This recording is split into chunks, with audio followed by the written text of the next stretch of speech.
अस्सलाम वालेकुम, मैं हूं फातिमा वसीम और आप देखें 89 न्यूज़। सर आमिर हमारे साथ स्टूडियो में मौजूद है। बात करेंगे द डेमोन्स्ट्रेशन एट ब्रैडफोर्ड के बारे में और उसके साथ साथ जो PIA अभी प्राइवेटाइज हुई है जिसके बारे में हम लोगों ने ऑलरेडी डिस्कस कर लिया हुआ था। तकरीबन आज से कोई 2 हफ्ते पहले हम लोग इस बात पे डिस्कशन कर चुके हुए थे।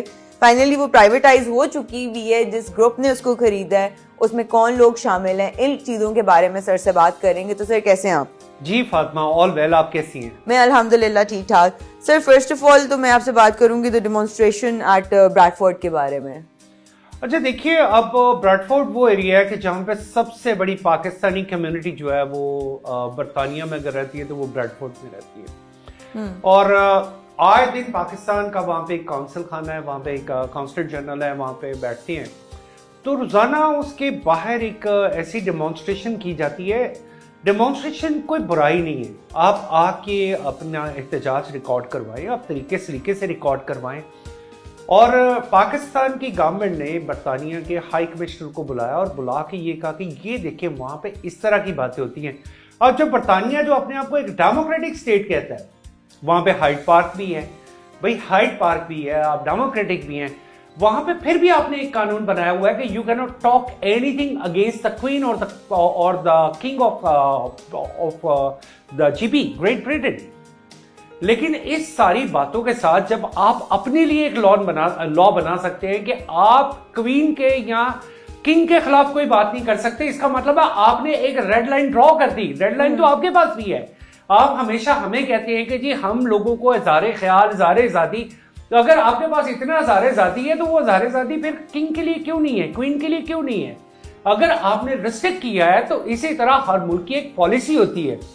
हमें आप कह देते हैं कि जी आज़ादी राय है, ये किस किस्म की आज़ादी राय है कि जहां पे बैठ के कोई वहां पे कह रहा है कि जी पाकिस्तान के चीफ ऑफ डिफेंस फोर्सेस जो है उनको मार दिया जाएगा, उनके बारे में नाजेबा बातें की जा रही हैं जो कि बिल्कुल नहीं होनी चाहिए। ऐसी जुबान इस्तेमाल की जा रही है और रोज की जा रही है।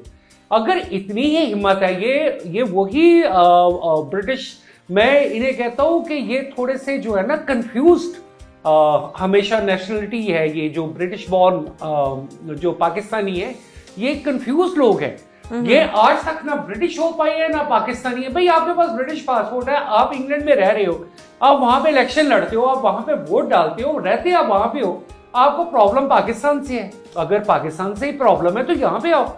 आपको हमने तो नहीं कहा था कि आप वहां पे जाके, और फिर वहां पे जाके कभी आपने ये देखा है कि एक मुल्क के लोग जो किसी और मुल्क की नेशनलिटी लेके वहां पे जाके फिर उसी मुल्क के खिलाफ बातें कर रहे हो? भाई अगर आपकी पाकिस्तान के साथ इतना इंटरेस्ट है तो why do you stay there?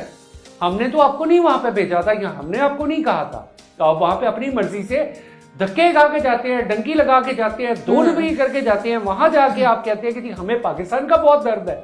किस किस्म का आपका ये दर्द है? और ये दर्द सारा सिर्फ एक ही जमात के पास है, बाकी यानी आपने एक सर्टिफिकेट इशू कर दिया है पाकिस्तानी होने के लिए कि आपने एंटी पाकिस्तान एलिमेंट रखने हैं तो आप पाकिस्तानी हैं। तो मैं इस बात पे एक बड़ा इसका खिलाफ हूं। आप लोग आए, इलेक्शन में आए, मेन स्ट्रीम में आए, कौन मना करता है आपको?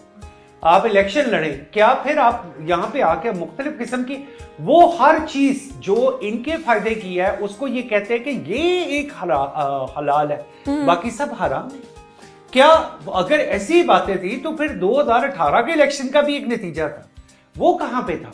ये आज तक फॉर्म 47 करते हैं, मुझे नहीं पता, मैं सियासी बातें नहीं करता, लेकिन सियासी बात किस वक्त करनी पड़ती है? सियासी बात अगर हम कह रहे हैं, इमेज है फातिमा, ये पाकिस्तान के साथ किस कदर। अब वो खातून जो पकड़ी गई जो कराची से ताल्लुक रखती थी, जिसके पास हीरोइन बहुत ज्यादा बरामद हुई, जिसे पता चला, अब उसे 21 साल की कैद की सजा हुई और 21 साल की कैद की सजा के बाद उन्होंने कहा जी तेरी ब्रिटिश नेशनलिटी हम कैंसिल करेंगे और तुझे वापस भेजेंगे।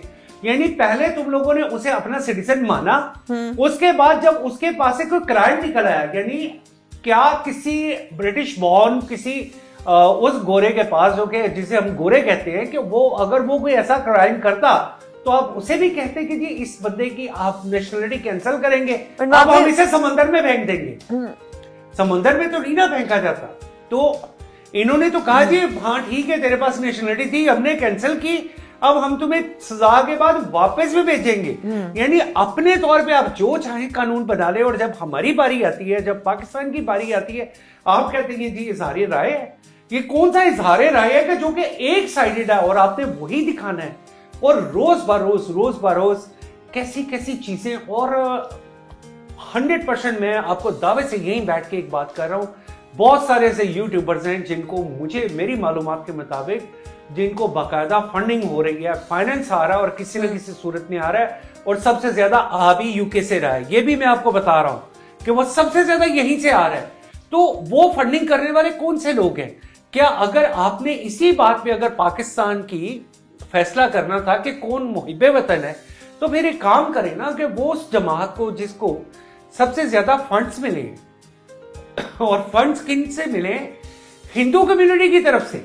यानी वो आप सर, लेकिन यूके में ऐसा कौन होगा जो यूट्यूबर्स को इतनी फंडिंग कर रहा होगा, जबकि वो यूट्यूबर्स के अगेंस्ट खुद ही एक्शंस ले रहे हैं। फॉर एग्जांपल अगर आप रजब भट्ट की बात करें, वो भी 6 महीने यूके ही रहकर आए, लेकिन उसकी जो उन्होंने वीजा था वो कैंसिल किया और उसको वापस भेजा।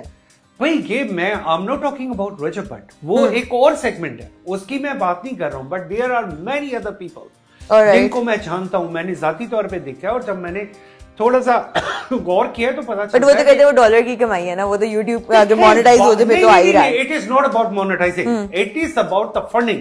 Monetise is the second step. Funding वो किस सेंस में कर रहे हैं?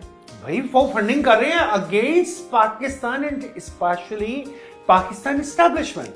सर, अगर पाकिस्तान की इमेज की बात की जाए तो पाकिस्तान की अभी जो हमारी गवर्नमेंट है वो किस किस्म का इमेज प्रोवाइड कर रही है सबको, जबकि CMKP के सिर्फ लाहौर आना चाहते थे अटक से, तो उनको नहीं आने दिया गया। उनके जगह जगह पे रोक के पंजाब पुलिस की सिक्योरिटी देने की जगह उनको कहा कि वापस चले जाए, लेकिन वो फिर भी लाहौर आ गए। देखिए बात ये है, 3 दिन के विजिट। देखिए मेरी बात सुनिए, वजीर आला कोई भी हो, वो पंजाब का हो, वो KPK का हो, वो GB का हो, वो बलोचिस्तान का हो, इन्हें एक दूसरों के सूबे में ट्रैवल करना चाहिए, आना चाहिए, और एक ऑब्जेक्टिव होना चाहिए।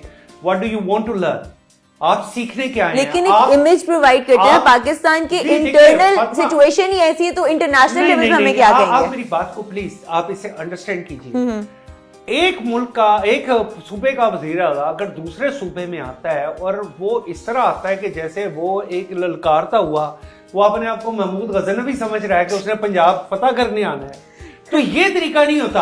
आप वो आए 100 दफा आए, लेकिन पंजाब में भी उनके साथ बहुत बुरा किया गया। देखिए मेहमान बन के आए, मेहमान बनने का तरीका ये है कि आप यहाँ पे आए, आके अपना एक ऑब्जेक्टिव दें। आप कह रही है कि जी बुरा सलूक किया गया, वो बुरा सलूक नहीं है कि जैसे आप आए हैं पंजाब में, आप पंजाब को एक मुफ्तुआ इलाका समझते हैं। आप क्या यहाँ पे अगर आपको तरक्की नहीं नजर आ रही?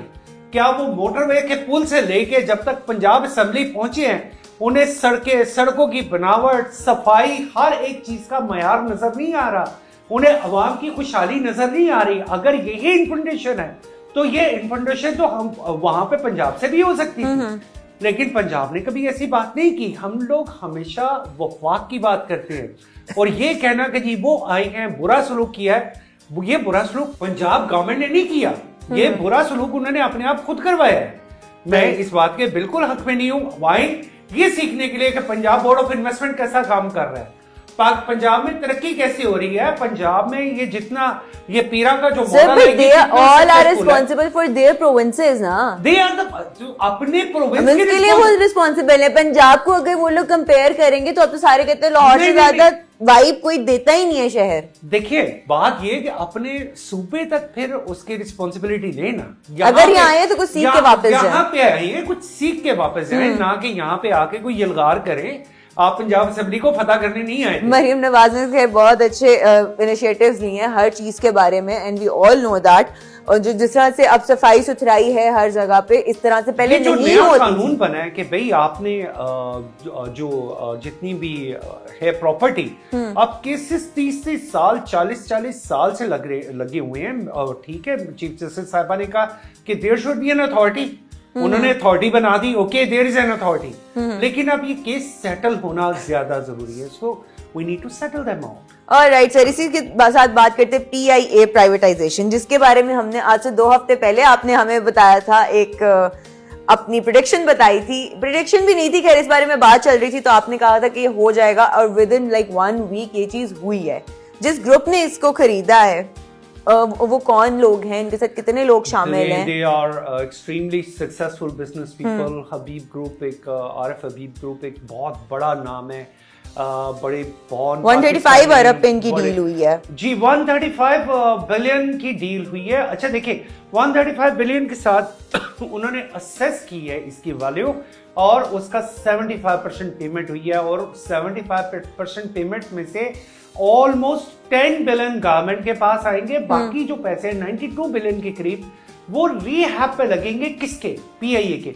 अब पीआईए के ऑपरेशनल जो जितने भी उसका बेड़ा है, उसका फ्लीट है, कोई कहता है 14 है 18 है, चले 18 मान लिया, 38 टोटल जहाज हैं जिनमें से 18 जहाज ऑपरेशनल है। पीआईए पाकिस्तान इंटरनेशनल एयरलाइन इतनी बड़ी एयरलाइन हो और उसके ऑपरेशनल फ्लीट सिर्फ 18 के हो। बट सर उसके साथ ये भी सुनने को आया कि उनके ऊपर कोई कर्जा भी है पीआईए के ऊपर 8.5 अरब रुपए का, 800 अरब रुपए का, सॉरी 800 अरब रुपए का। That was a slip of tongue। जी, इस तरह से अब ये एक बहुत बड़ी वजह कि रोजवेल्ट होटल जो कि न्यूयॉर्क पे है, जिसकी वजह से बड़ी देर हमेशा ये कहा जाता था कि अगर पीआईए बिकेगी तो वो बिकॉज ऑफ द रोजवेल्ट। अब रोजवेल्ट होटल भी प्रॉफिट में नहीं था, इसी तरह जो पेरिस में इनके प्रॉपर्टी है, जो होटल है, वो भी प्रॉफिट में नहीं थे।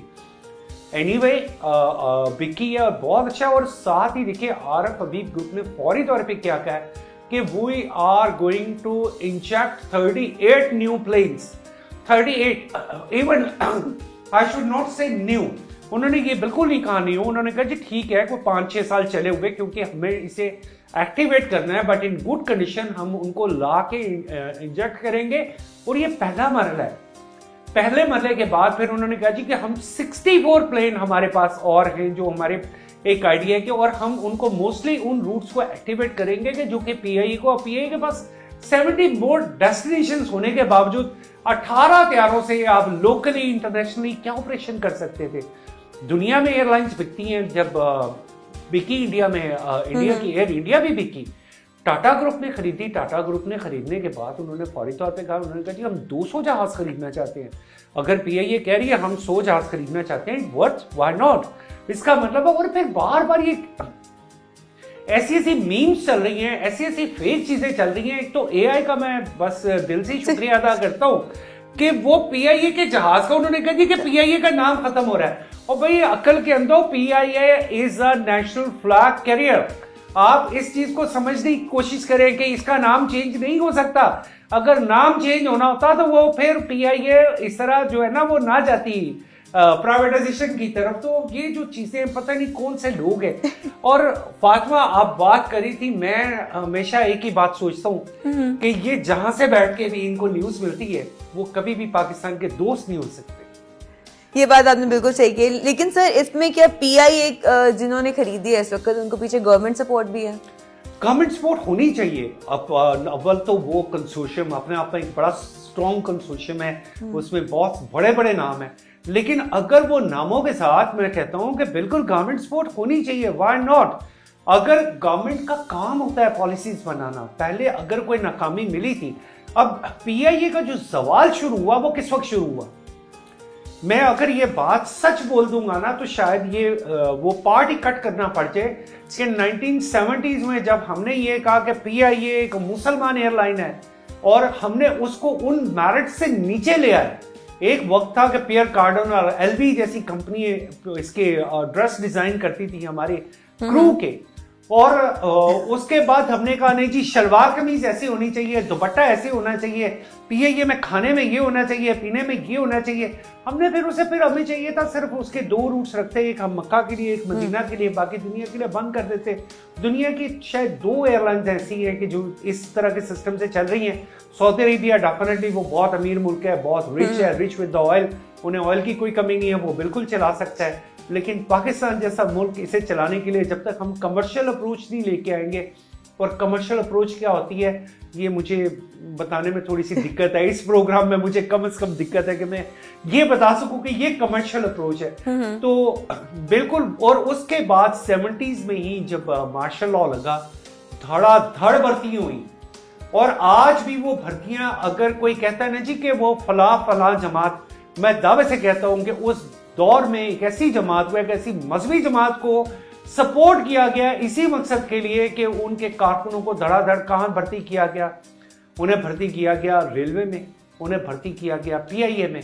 और ये वही दौर था कि जब पीआईए डिक्लाइन की तरफ गई और इतनी तेजी से नीचे गिरी कि इसका तस्वर भी नहीं किया जा सकता। वो एयरलाइन जिसे जैकलिन कैनेडी ने कहा था कि the great people to fly with, तो उस great people to fly with कहां से कहां चलेगी, ये बड़े अफसोस की बात है। आई होप कि ये जो हमारी नई मैनेजमेंट आई है, they will really be very professional, और ऐसा होगा। चलें ठीक है sir, thank you so much. और इसी के साथ हम दोनों को इजाजत दीजिए, इंशाल्लाह जल्द हाजिर होंगे, तब तक के लिए अल्लाह हाफिज। कितने मिनट